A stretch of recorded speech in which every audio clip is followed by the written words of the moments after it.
14 साल के लड़के पर अमेरिकी स्कूल में 4 लोगों की हत्या का आरोप लगा है।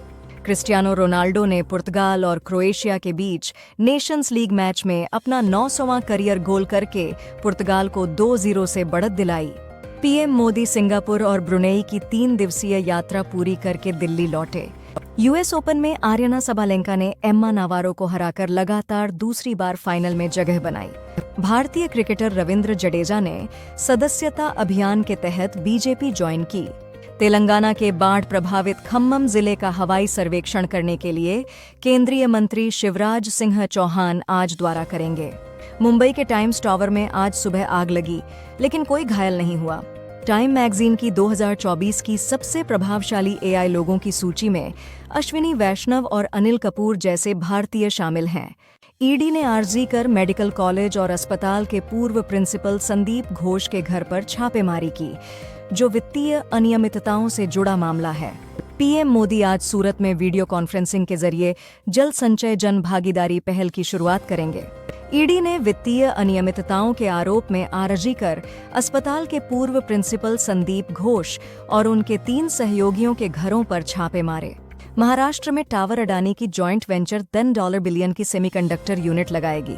रुपया शुरुआती कारोबार में 2 पैसे बढ़कर 83.53 पर पहुंचा, लेकिन विदेशी पूंजी के बहिर्वाह और घरेलू बाजार में गिरावट ने इसके लाभ को सीमित किया। जम्मू कश्मीर विधानसभा चुनाव के दूसरे चरण के लिए बीजेपी के 40 स्टार प्रचारकों में पीएम मोदी, अमित शाह और स्मृति ईरानी शामिल हैं। संसद की लोक लेखा समिति ने सेबी की अध्यक्ष माधवी बुच पर हितों के टकराव के आरोपों के बीच संसद द्वारा स्थापित नियामक निकायों के प्रदर्शन की समीक्षा करने का निर्णय लिया है। बीआरएस नेता जित्ता बालकृष्ण रेड्डी का निधन हो गया। उनका अंतिम संस्कार आज उनके पैतृक स्थान मग्गमपल्ली में होगा। चुनाव के बाद भी भारत अमेरिका संबंधों पर कोई असर नहीं पड़ेगा, क्योंकि पिछले 3 दशकों में ये संबंध मजबूत और स्थिर हो चुके हैं। अमित शाह ने कहा कि मोदी सरकार के तहत जम्मू कश्मीर आतंकवाद से पर्यटन स्थल में बदल गया है। केंद्रीय केन्या के एक स्कूल में आग लगने से 17 छात्रों की मौत हो गई और 14 घायल हो गए। राजस्थान सरकार ने प्रशासनिक फेरबदल में 100 से अधिक आईएएस अधिकारियों का तबादला किया। नागा स्टूडेंट्स ने राज्य सरकार से 14 दिनों के भीतर 3 जिलों में इनर लाइन परमिट लागू करने की मांग की। विक्रम राठौर को न्यूजीलैंड का बल्लेबाजी कोच नियुक्त किया गया है। कंगना रनौत ने कहा कि उनकी फिल्म इमरजेंसी की रिलीज टल गई है और नई तारीख जल्द ही घोषित की जाएगी। हरियाणा के पूर्व बीजेपी विधायक शशि रंजन परमार टिकट न मिलने पर भावुक होकर रो पड़े। एससी ने मीडिया हाउसेस के खिलाफ एग्जिट पोल प्रसारित करने पर जांच की मांग वाली पीआईएल खारिज की। एससी ने हिमाचल प्रदेश एचसी कॉलेजियम से 2 न्यायिक अधिकारियों के नामों पर पुनर्विचार करने को कहा।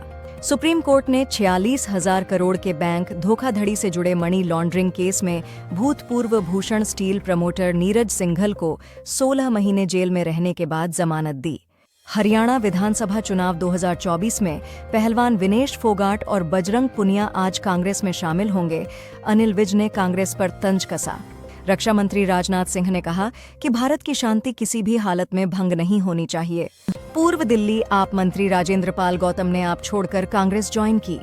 नेटफ्लिक्स की सीरीज IC8 शौरीद कंधार हाईजैक पर रोक की मांग वाली याचिका दिल्ली हाईकोर्ट से वापस ली गई, क्योंकि नेटफ्लिक्स ने डिस्क्लेमर जोड़कर मुद्दों का समाधान किया।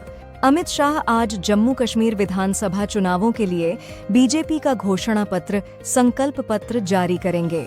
आईसीआईसीआई बैंक वीडियोकॉन लोन मामले में सुप्रीम कोर्ट ने चंदा कोचर और उनके पति दीपक कोचर को बॉम्बे हाई कोर्ट के आदेश के खिलाफ सीबीआई की याचिका पर नोटिस जारी किया।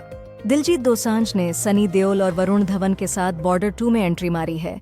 पंजाब के किसानों ने मुख्यमंत्री मान की कृषि नीति पर आश्वासन के बाद अपना विरोध समाप्त किया।